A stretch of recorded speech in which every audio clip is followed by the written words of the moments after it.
تو ناف سے کچھ اوپر ایک تل نظر آیا. وہ کہنے لگا اچھا ہوا تو آ گیا, اگر تو نہ آتا تو تیری تلاش میں مکے میں آتا. کیا کرنے کے لیے؟ فرمایا کہنے لگا تجھے سمجھانے کے لیے کہ مصیبتوں کے بڑے پہاڑ ٹوٹیں گے پر اس نبی کا ساتھ نہ چھوڑنا. شہر سے نکالا جائے گا, پتھروں کی بارش بھی ہوگی, انگلیاں بھی اٹھائی جائیں گی, اس کو ستایا بڑھا جائے گا, لیکن پھر بھی وہ اپنی امت کے لیے بددعا نہیں کرے گا. سبحان اللہ. ابو بکر صدیق دین بڑے سخت ہیں, لیکن میں تجھے یہی کہنے کے لیے آ رہا تھا آقا کہ اس نبی کا ساتھ نہ چھوڑنا. حضرت ابو بکر صدیق واپس جب مکے میں پہنچے تو ولید, عتبہ, شیبہ, ابو جہل, ابو لہب, بڑے بڑے کفر کے سرغنے کہنے لگے ابو بکر صدیق, ابو بکر اگر تو ہم میں سے نہ ہوتا تو ہم تیرے بغیر فیصلہ کر لیتے, چونکہ تو ہماری قوم اور قبیلے سے, اس لیے تیرا انتظار کر رہے ہیں, تیرے بغیر فیصلہ نہیں ہو سکتا. اس سے یہ پتہ چلتا ہے کہ ابو بکر کی پوزیشن کیا تھی اس ماحول اور معاشرے میں, پوزیشن کیا ہے. تیرے بغیر فیصلہ نہیں کرتے. اب تو بتا کہ تیرا یار کہتا ہے ہمارے خدا جھوٹے ہیں, اپنے باپ ماں, اپنے آبا و اجداد کے دین کو جھٹلا دیا اس نے. حضرت ابو بکر صدیق نے فرمایا ایک مرتبہ مجھے ملنے دو, اس کے سننے تو دو. دروازہ کھٹکھٹایا, سرکار مدینہ صلی اللہ علیہ وسلم تشریف لائے. ملاقات کے بعد عرض کیا کہ آپ نے اپنے آبا و اجداد کے دین کو کیوں جھٹلا دیا؟ تو فرمایا ابو بکر تیرا بھی دین وہی ہے جسے میں نے, تیری اور تمام عالمین کی ہدایت کا سامان میرے پاس ہے, ضد نہ کر, مان جا. میں اتنا بڑا دعویٰ کہ تو عالمین کا نبی بن کر آیا ہے, اس کی دلیل کیا ہے؟ میں وہ بوڑھا عالم کافی نہیں جو یمن میں ملا تھا, وہ بوڑھا کافی نہیں جو یمن میں ملا تھا. حضرت ابو بکر صدیق نے ضبط سے کام لیا اور کہا کہ یمن میں ایک بوڑھے سے تو نہیں ملا, یمن میں تو کئی بوڑھوں سے ملا ہوں. فرمایا کئی بوڑھوں سے ملا ہے, پر جو تجھ سے سوالات کر رہا تھا اور کپڑا اٹھا کر پیٹ دیکھ رہا تھا وہ تو ایک ہی ہے, وہ تو ایک ہی ہے نا, اس کی خبر کافی نہیں. اب حضرت ابو بکر صدیق رہ نہ سکے, فرمایا ہاتھ بڑھائیے اور مجھے اپنی غلامی میں قبول کیجیے. جس دن حضرت ابو بکر صدیق رضی اللہ تعالیٰ عنہ مسلمان تاجر تھے, کپڑے کی تجارت کرتے تھے, ٹھیک ہے, اور میں آپ کو جو بات سمجھانے لگا ہوں, تاجر کی سوچ مصلحت اندیش ہوتی ہے. تاجر کا مزاج صلح کن والا ہوتا ہے, صلح کن. وہ نہیں چاہتا میرے تعلقات خراب ہوں, کیونکہ تعلقات کی وجہ سے تو کاروبار چلتا ہے. تاجر لوگ اکثریت رائے کا ساتھ دیتے ہیں, سچ ہو یا جھوٹ. یہ تاجروں کا مزاج ہے یا نہیں؟ وہ بازار میں اکثریت کا ساتھ دیتے ہیں, وہ سخت بات نہیں بولتے تعلقات نہ خراب ہو جائیں. لیکن ابو بکر صدیق نے تجارتاں, تاجرانہ سارے قواعد اور ضوابط, مزاج کے تقاضوں کو ایک طرف رکھا, اور یہ تاجر مبلغ اسلام ہے. سبحان اللہ. حضرت عثمان غنی حضرت ابو بکر صدیق سے تجارت کرتے تھے, حضرت طلحہ حضرت ابو بکر صدیق سے تجارت کرتے تھے, حضرت زبیر حضرت ابو بکر صدیق سے تجارت کرتے تھے. یہ تجارت کرنے والا تاجر, یہ تاجر اپنے تجارتی ساتھیوں کے ساتھ نبی کے پیغام کی تبلیغ کر رہا ہے. حضرت عثمان غنی اسی دن مسلمان ہوئے جس دن ابو بکر صدیق مسلمان ہوئے تھے. حضرت طلحہ اسی دن مسلمان ہوئے جس دن حضرت ابو بکر صدیق مسلمان ہوئے تھے. حضرت زبیر اسی دن مسلمان ہوئے جس دن حضرت ابو بکر صدیق مسلمان ہوئے تھے. کیوں؟ صدیق اکبر کے کہنے پر, صدیق اکبر کی تبلیغ پر. بولو تو صحیح. نبی کا پیغام تاجروں تک ایک تاجر کے ذریعے پہنچا. نبی حضرت ابوبکر صدیق نے کلمہ پڑھ لیا، مسلمان ہو گئے، بس ٹھیک ہے، اب کہتے میں تو تاجر ہوں، اپنی تجارت کرتا ہوں، تبلیغ کام نبی کا ہے، نبی جانے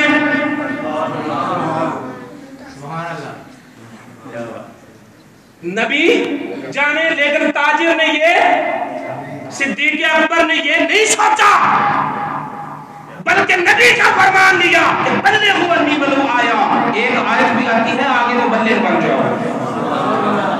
تاجر تبلیغ کرے، ہر شخص اپنی ذمہ داری تبلیغ کو سمجھے، پھر اسلام پھیلے گا، پھر اسلام کی تعلیمات عام ہوں گی۔ آج مذہبی طور پر جہالت کا دورہ اس لیے ہے کہ ہم نے کہا تبلیغ کام مولوی کا ہے، مولوی کریں، مولوی کی آواز کو دباتے ہیں، پھر کہتے ہیں اسی حلق سے آواز نکلے۔ مولوی کی آواز تو اب پوری مسجد میں بھی نہیں گونجتی، مولوی کی آواز کو تو ہم نے اتنا بند کر دیا ہے، تو تاجروں تک دین کا پیغام کیسے پہنچے، صنعت کاروں تک کیسے پہنچے، مزدوروں تک کیسے پہنچے، کسانوں تک کیسے پہنچے، بزنس مینوں تک کیسے پہنچے؟ میرے نبی نے فرما دیا مولوی تمہیں دین سکھائے گا، اور تم دین سیکھ کر اگر تاجر ہو تو تاجروں میں تبلیغ کرو، اگر ملازم ہو تو ملازموں تک پیغام پہنچاؤ، کسان ہو تو کسانوں تک پہنچا دو، صنعت کار ہو تو صنعت کاروں تک پہنچا دو۔ بلغوا انی ولو آیا، یہ تاجر، یہ نبی کا فیضان ہے کہ صدیق اکبر کو تبلیغ دین دیا، اور یہ صدیق اکبر کے ذریعے پھر تاجروں تک پہنچا۔ صدیق اکبر کے ذریعے اگر نبی پاک صلی اللہ علیہ وسلم دیکھیں، میں مثال دیتا ہوں آپ کو، اللہ تعالیٰ نے حضرت ابراہیم علیہ السلام کو فرمایا اذن فی الناس بالحج، لوگوں میں حج کے اعلان کرو۔ کتنے وجود تھے وہاں جہاں اعلان کیا جا رہا ہے؟ اذن فی الناس، لوگوں میں اعلان کرو۔ لوگ کتنے ہیں؟ ایک وجود حاجرہ، ایک ننھا سا اسماعیل، تو ان میں اعلان کرنے کے لیے پہاڑ کی چوٹی پر چڑھنے کی ضرورت ہے۔ ان دو میں دو ہی تو وجود تھے وہاں، لیکن فرمایا فی الناس، لوگوں میں حج کا اعلان کرو۔ تو حضرت ابراہیم علیہ السلام چوٹی پر چڑھ گئے، حج کا اعلان کیا، تو فرمایا ابراہیم حلق سے آواز نکالنا تیرا کام ہے، اور اس آواز کو عالم ارواح تک پہنچا دینا مجھے خدا کا کام ہے۔ روئے زمین پر موجود انسان تو کجا، عالم ارواح نے، روحوں نے بھی سنا، اور جس نے لبیک کہا پھر اللہ نے اس کو طواف کی، روحوں تک پیغام پہنچ گیا۔ جو خدا ابراہیم علیہ السلام کی آواز کو عالم ارواح تک پہنچا سکتا ہے، وہ نبی کی آواز کو زمین و آسمان تک نہیں پہنچا سکتا؟ پہنچا سکتا ہے نا، پہنچا سکتا ہے نا، بولو تو صحیح۔ صدیق نبی کے بغیر کیا ہے، عمر نبی کے بغیر کیا ہے، علی نبی کے بغیر کیا ہے، مصطفیٰ کے بغیر جب کوئی کچھ نہیں، تو پھر تاجر مسلمان ہو صدیق کے ذریعے، اسلام کو غلبہ ہو عمر فاروق کے ذریعے، خیبر فتح ہو علی کے ذریعے، اور وسعت آئے، زمینیں خریدی جائیں، مسجدیں بنائی جائیں، کنویں وقف کیے جائیں صدیق اکبر کی دولت کے، عثمان غنی کی دولت کے ذریعے۔ نبی کے بغیر کوئی کچھ نہیں، لیکن نبی کا پیغام، نبی کی عروج ان ذرائع سے پھیل رہی ہے، تو اللہ تعالیٰ بتا رہا ہے کہ یہی ضابطہ ہے، یہی قانون ہے، وسائل کے ذریعے پیغام پہنچے گا۔ بات آئی سمجھ میں؟ ایک مولوی کی آواز آپ لوگوں کے ذریعے پہنچے گی، اپنے گھروں تک دین کا پیغام لے جاؤ، اپنے گلیوں محلوں تک دین کا پیغام لے جاؤ، اور اپنی ذمہ داری کو ذمہ داری سمجھو میرے دوستو۔ صدیق اکبر کی یاد آ جائے یہی پیغام دے رہی ہوں کہ ایک تاجر بھی مبلغ ہونا چاہیے، ایک تاجر تجارت کے ساتھ تبلیغ بھی کرے، رزق اللہ نے دے گا اور انشاءاللہ زیادہ دے گا۔ تو آپ کو پتہ نہیں کچھ تاجر تبلیغ کرتے بھی ہیں،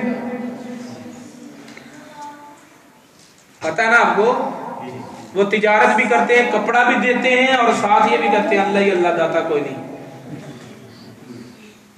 آپ نہیں یہ کر سکتے کپڑا بھی بیچو اور صرف کہو کہ اللہ نے داتا بھی بنایا ہے، اللہ نے راجا بھی بنایا ہے۔ کچھ آیتیں آپ کو بھی یاد ہونی چاہیے۔ نماز کی تبلیغ آپ بھی کریں، روزے کی تبلیغ آپ بھی کریں، مسائل آپ بھی بتائیں، مولوی سے سیکھیں اور اپنے ماحول میں جا کر انہیں پریکٹس کریں، آگے بتائیں۔ بات سمجھا رہی؟ میرے دوستو درود پاک پڑھا کریں، جو نبی ہمیں نہیں بھولا اس نبی کو آپ بھی نہ بھولیں۔ اور صدیق اکبر کی یاد کا یہی پیغام ہے کہ ہم میں سے ہر ایک مبلغ ہونا چاہیے انشاءاللہ۔ اللہ تعالی ہمیں عمل کی توفیق عطا فرمائے۔